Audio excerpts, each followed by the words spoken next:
The Colour Matrix. World 18. The Royal Blue Ranger's friend she didn't know she had. After my workout and eating a breakfast fit for a king, I returned to the console. The cluster of universes linked to the morphing grid still enticed me. I saw Mark had left said cluster to a unique universe, which had elements similar to the morphing grid or that of the Common Riders. I sent a message to Spark letting him know that there's another unique universe, possible multiverse, and I could sense a hint of mystery energy. I assumed it was William Cranston or Takeshi. After alerting Sparks to said universe, I went back to Mark and found the universe he had just left. Looked like he went back to Universe 20, his home universe, then went to a universe in question. I sent the universe to the Matrix and stripped off my shirt, and I laid down and the needles penetrated the back of my neck and my fingertips. Then I lost the powers to keep my eyes open and drifted off into some form of slumber as Daisy read me my vital signs.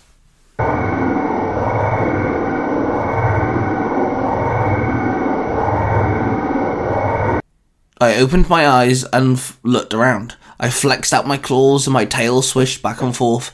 I was a gecko, small, blue and green, shimmered through my scales. I sat on the side of a rather large tree, soaking up the sunlight. A bird flew overhead, flying around in circles above me.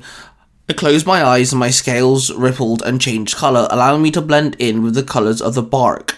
I became one with the dark brown trunk. The bird circled a few more times, then it flew off. I let out a long sigh as my scales returned to their natural colour.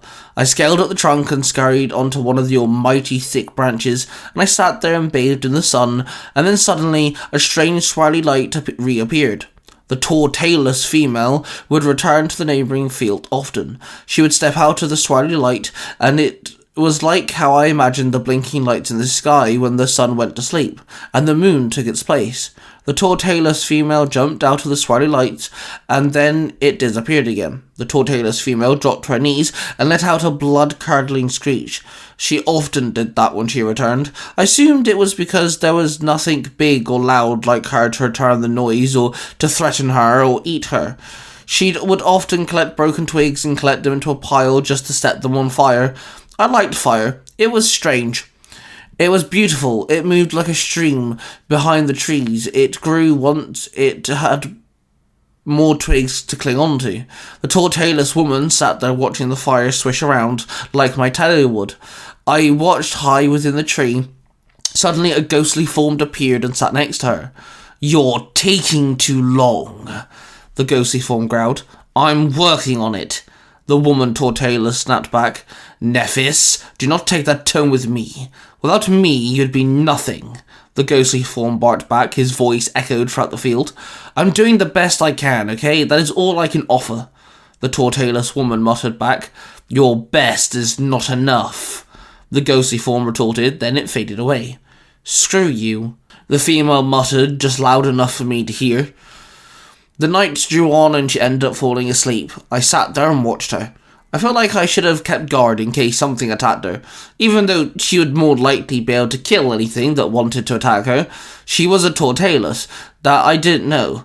She more than likely didn't know I even existed either. I fell asleep on the branch. When I woke up, I saw that she had disappeared. More than likely through the swirly light thing again. She often did that as well. I spent the next few days by myself, scurrying through the tree branches. I found myself a small river-like stream, and I swam and bathed for a while, allowing the cold water to embrace my scales, when suddenly I heard it, the sound of the swirly lights again. I scurried out of the shallow stream and ran through the leaves. I jumped up onto the almighty thick tree trunk once again and scurried onto my branch, and I hung over the field, and there was no sign of the female tall tailless. Instead of the singular female, there was 4 male tall tailless. I inched my way down the tree trunk as slowly as possible. When one of them looked at me, directly at me, I panicked and I ran as fast as I could and scurried away, out of sight of the 4 scary-looking males. I peeked through the small bush and I watched as the female tall tailless appeared. I sighed with relief. Then after they exchanged some words filled with anger and rage, they all changed. They had grown new clothes that covered them from head to toe. No skin could be seen. The female was in a nice blue colour, whilst all the 4 males were covered in red. The males started fighting the female. I kept myself hidden, away from the fight, only peeking on the fight every now and then. But eventually, the female Tortailus escaped, and though through another spiraling light, she managed to escape, and I sighed with relief once more. Then the 4 males removed their fancy clothes, and the 4 of them were outraged, and had a tone of frustration to them. They eventually left, and once again, I was alone. 7 weeks later, I had seen 49 night skies, and the female Tortailus had returned a few times. Sometimes she had this devilish grin on her face. Sometimes she was upset and furious, moulded into one emotion, and after 49 nights, she had stopped returning altogether. No more swirling lights, no more emotional Tortailus female, and no more watching her by the fire. It was strange because she was like a friend of mine. I would like to have thought she saw me at some point, maybe considered me more of a friend, maybe considered me a being of normalcy for her, but she never came round ever again. I sat there in the tree all alone. Every now and then I defended myself from the flapping birds, those goddamn rats that wanted me for dinner, but that was it. Eventually I just closed my eyes and I slept through the sunshine, bathing in the glory heat, and everything went black.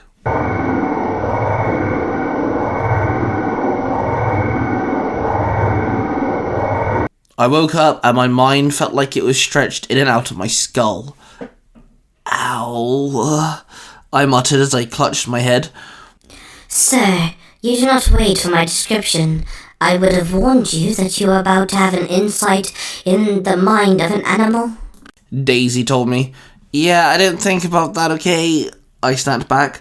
I stumbled over to the console and I sat there and watched as Mark left the cluster of the morphing grid fused universes and entered what had been dubbed as the Universe. Suddenly a portal opened behind me. I stood up, my eyes turned white and started glowing, and I turned towards the portal as Mr. Pocket walked out. He threw several fireballs at me. I dodged 2 of them, but the third one hit me in the chest. It stung for a mere second, but my mystery abilities kept the pain at a bare minimum. Hello, Ace, Mr. Pocket chuckled. What are you doing here, Pocket? I snapped as I held my hand up to my singed clothes, and they were repaired in a shimmer of white. As you know, Mark the Cornish Ranger is a defender, one of those who would defend the multiverse when Sparks rounds up the champions, Mr. Pocket stated. Yes, and your point being?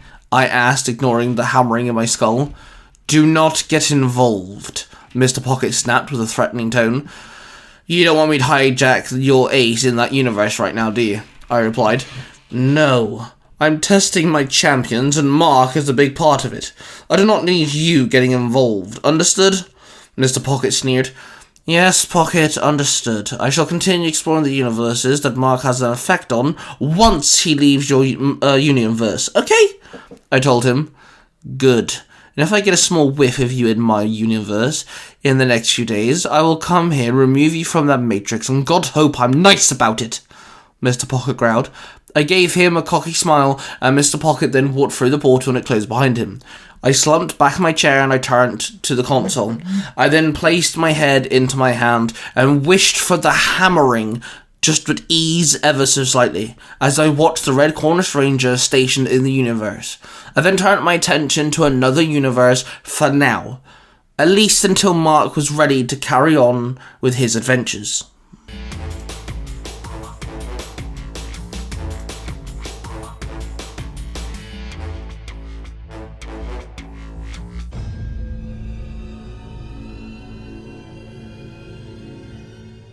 The Color Matrix is a story written and performed by Tiger from Tiger Tales: The Lost Stories, part of the Three Ranger Bros production. What you have just listened to is a product created by the Three Ranger Bros studio. Hosted by 3 cosplaying fathers who happen to be massive geeks of all sorts of fandoms. They are Mark, the Red Cornish Ranger, Cosplay Dude 637, and Tiger. The studio covers different types of YouTube videos, TikToks, podcasts, and live streams. If you wish to find out who cosplays who, the YouTube channel, the TikTok accounts, and the podcasts, and all of the other social media platforms, please go to the 3rangerbrostudios.com.